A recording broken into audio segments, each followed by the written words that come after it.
ರಾಯಚೂರು ಅನೇಕ ವರ್ಷಗಳಿಂದ ನ್ಯಾಯಾಲಯದಲ್ಲಿ ಬಾಕಿ ಇರುವ ಸಿವಿಲ್ ಹಾಗೂ ಕ್ರಿಮಿನಲ್ ಪ್ರಕರಣಗಳನ್ನು ಲೋಕ ಅದಾಲತ್ನಲ್ಲಿ ಕಕ್ಷಿದಾರರನ್ನು ರಾಜಿ ಸಂಧಾನದ ಮೂಲಕ ಇತ್ಯರ್ಥಪಡಿಸುವ ಪ್ರಯತ್ನ ಮಾಡಲಾಗುತ್ತಿದೆ.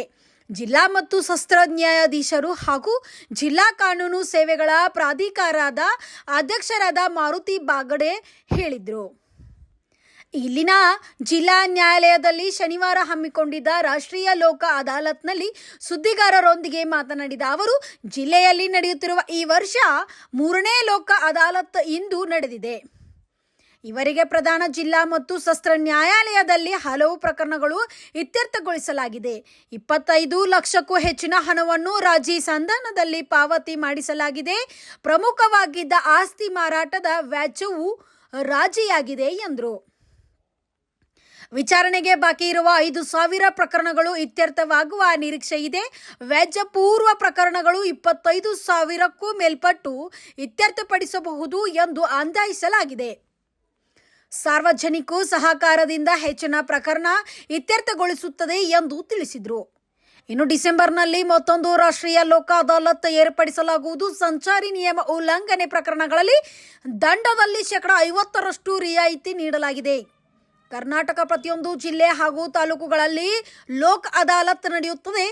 ಅದೇ ರೀತಿಯಾಗಿ ಹೊರ ರಾಜ್ಯಗಳಲ್ಲಿಯೂ ಕೂಡ ಲೋಕ ಅದಾಲತ್ ರಾಜಿ ಮಾಡಲು ಪ್ರಯತ್ನ ಮಾಡಲಾಗುತ್ತದೆ. ಆದರೆ ಒಂದೇ ದಿನದಲ್ಲಿ ರಾಜಿಯಾಗುವುದಿಲ್ಲ. ನ್ಯಾಯಾಧೀಶರು ರಾಜಿ ಮಾಡಲು ಪ್ರಯತ್ನಿಸುತ್ತಾರೆ.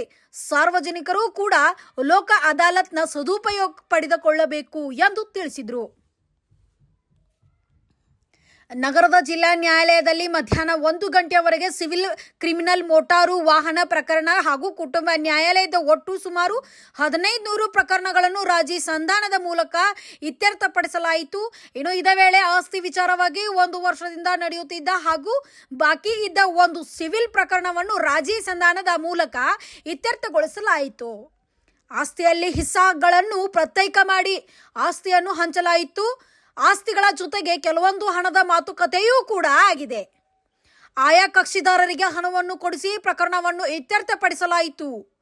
ಇದರ ಜೊತೆಗೆ ಟ್ರೇಡ್ ಮಾರ್ಕ್ ಕಾಯ್ದೆಯಡಿ ಹೂಡಲಾಗಿದೆ ದಾವೆಯನ್ನು ರಾಜಿ ಸಂಧಾನದ ಮೂಲಕ ಇತ್ಯರ್ಥಪಡಿಸಲು ಪ್ರಯತ್ನಿಸಲಾಯಿತು. ಇಂದು ದಿನಾಂಕ 13/9/25 ಆರಂಭವಾಗಿದ್ದು, ಬೆಳಿಗ್ಗೆ 11 ಗಂಟೆಯಿಂದ ವಕೀಲರು, ಕಕ್ಷಿದಾರರು ಹಾಗೂ ನ್ಯಾಯಾಲಯ ಸಿಬ್ಬಂದಿ, ಜಿಲ್ಲಾ ಕಾನೂನು ಸೇವೆಗಳ ಪ್ರಾಧಿಕಾರದ ಸಿಬ್ಬಂದಿ, ಪೊಲೀಸರು ಎಲ್ಲರೂ ಒಟ್ಟುಗೂಡಿ ಸಿವಿಲ್ ಹಾಗೂ ಕ್ರಿಮಿನಲ್ ಪ್ರಕರಣಗಳನ್ನು ರಾಜಿ ಸಂಧಾನದ ಮೂಲಕ ಇತ್ಯರ್ಥಪಡಿಸುವಲ್ಲಿ ಅವಿರತ ಪ್ರಯತ್ನ ಮಾಡ್ತಾ ಇದ್ದಾರೆ. ಇವತ್ತು ಸಾಯಂಕಾಲವರೆಗೂ ಈ ಒಂದು ಪ್ರಕ್ರಿಯೆ ಜಾರಿಯಲ್ಲಿರ್ತದೆ.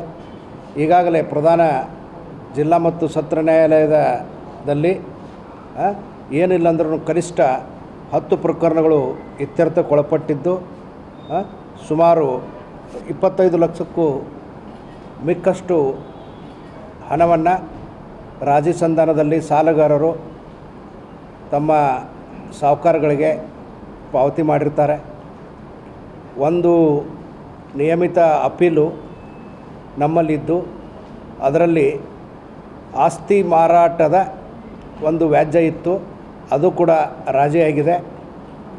ಒಂದು ಅಮಲ್ಜಾರಿ ಪ್ರಕರಣದಲ್ಲಿ ಆಸ್ತಿ ಮಾರಾಟದ ಕುರಿತಂತೆ ಇದ್ದಂಥ ವ್ಯಾಜ್ಯವು ಕೂಡ ಸುಮಾರು 10 ಲಕ್ಷ ರೂಪಾಯಿಗಳಿಗೆ ಅದು ಮುಕ್ತಾಯಗೊಂಡಿದೆ. ರಾಯಚೂರು ಜಿಲ್ಲೆಯಾದ್ಯಂತ ಇವತ್ತು ಸಾಯಂಕಾಲವರೆಗೂ ವಿಚಾರಣೆಗೆ ಬಾಕಿ ಇರುವ ಸಿವಿಲ್ ಮತ್ತು ಕ್ರಿಮಿನಲ್ ಪ್ರಕರಣಗಳು ಒಂದು 5,000ದವರೆಗೆ ಇತ್ಯರ್ಥ ಆಗಬಹುದು ಅನ್ನೋ ಒಂದು ಕಲ್ಪನೆ ಇದೆ.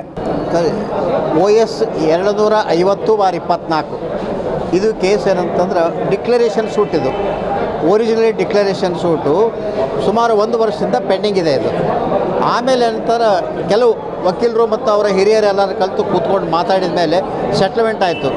ಅದರೊಳಗೆ ಕೆಲವೊಂದು ಪ್ರಾಪರ್ಟೀಸ್ ಎಲ್ಲ ಇನ್ಕ್ಲೂಡ್ ಮಾಡಿದ್ವಿ.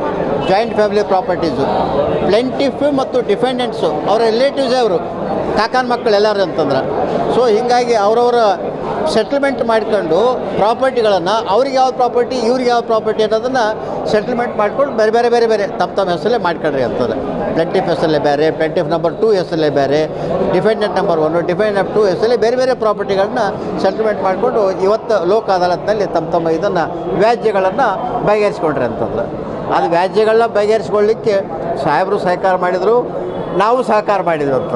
ಅದು ಹೀಗಾಗಿ ಅದು ವ್ಯಾಜ್ಯ ಇವತ್ತು ದೊಡ್ಡ ವ್ಯಾಜ್ಯ ಅದು ಬಗೆಹರಿದಂತ. ಸಾಕಷ್ಟು ಪ್ರಾಪರ್ಟೀಸ್ ಭಾಳ ಇವೆ ಅದರಲ್ಲಿ, ತುಂಬ ಪ್ರಾಪರ್ಟೀಸ್ ಇವೆ.